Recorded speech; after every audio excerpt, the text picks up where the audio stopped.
নয়নাই হল ঈশান, এটা জানতে পেরে কুসুম খুশি তো আত্মহারা। বিস্তারিত জানতে ভিডিওটিতে লাইক দিয়ে শেষ পর্যন্ত দেখতে থাকুন। গল্পের শুরুতে দেখা যায় কুসুম ইন্দ্রাণীকে বলে, আমাকে ক্ষমা করে দিন দেবীমা, আমি আপনার সব কথা রাখব।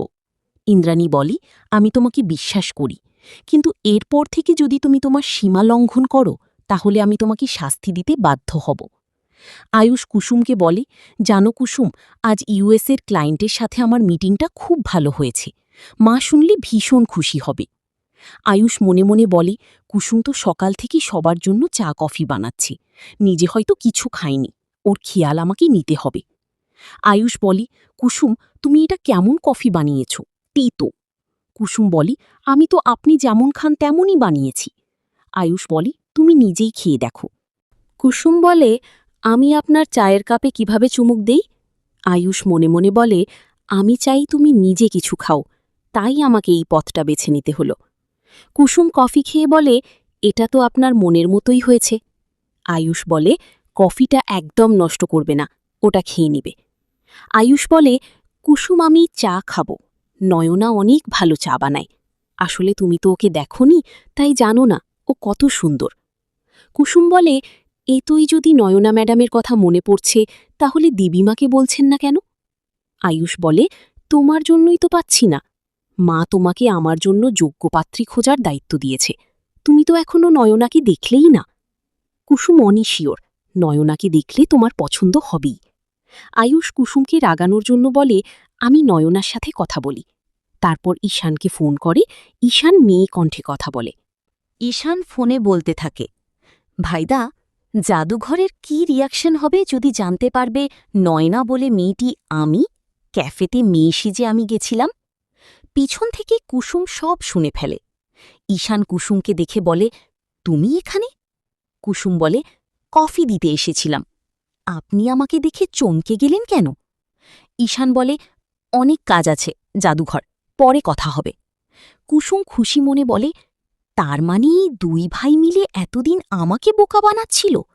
দীপালি পিসি ঠিকই বলেছিল, ছোট সাহেবের জীবনে কেউ আসতেই পারে না। ঈশান সাহেব যে মেয়ে সেজে ছোট সাহেবের সাথে দেখা করতে গেছিলেন, এটা ভেবেই আমার কেমন আনন্দ হচ্ছে।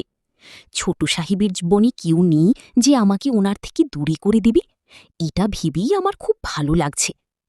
আয়ুষ একা একা ভাবতে ভাবতে বলে, তোমার সাথে কাটানো প্রত্যেকটা মুহূর্ত আমার মনে আছে কুসুম। আমি ভাবতেও পারিনি আমাদের বন্ধুত্ব ভালোবাসায় পরিণত হবে। বাকি জীবনটা যেন এভাবেই একে অপরের হাতে হাত রেখে কাটিয়ে দিতে পারি। আমি শুধু এইটুকুই চাই, আর কিছুই চাই না। বাইরে কুসুম খুশিতে একা একা বলতে থাকে, আমার ছোট সাহেব শুধুমাত্র আমার ছোট সাহেবের জীবনে কেউ নেই, কেউ না। ছোট সাহেব, আমি সত্যি আপনাকে খুব ভালোবাসি, আমি সারা জীবন আপনার জন্য অপেক্ষা করতে পারি। আমি এর আগে কাউকে নিজের মনে জায়গা দিইনি, আর কোনোদিন দিতেও পারব না। তখন শঙ্কর এসে বলে, হে কুসুম, কি ব্যাপার, তুই আনন্দে নাচানাচি করছিস, কি হয়েছে? কুসুম বলে, কিছু না তো, এমনি। শঙ্কর বলে, এমনি এমনি মানে? তুই আমার কাছ থেকে কিছু লুকাচ্ছিস। কুসুম বলে, বাবা, অনেক রাত হয়েছে, খাবার খেয়ে নাও, আমি খাবার দিচ্ছি, বলে কুসুম চলে যায়। সকালে আয়ুষ বলে, কাল সারা রাত আমি ডায়েরিতে লিখেছি তোমাকে কি বলে প্রপোজ করব। আই লাভ ইউ কুসুম। আমার চোখ দুটো শুধু তোমাকেই খোঁজে, আমার শেষ নিঃশ্বাস অবধি আমি শুধু তোমাকেই ভালোবাসব। না না, এইভাবে যদি আমি কুসুমকে বলি ও হেসে দেবে, আমাকে আরও ভালো কিছু ভাবতে হবে। ইন্দ্রাণী বলে, আচ্ছা রাজ, একটা কথা বলতো আমায়, বাবা মায়ের গুণ সন্তানদের মধ্যে আসে, তুমি এত ভালো লেখালেখি করো, এত ভালো ছবি আঁকো, আমাদের দুই ছেলের মধ্যে কি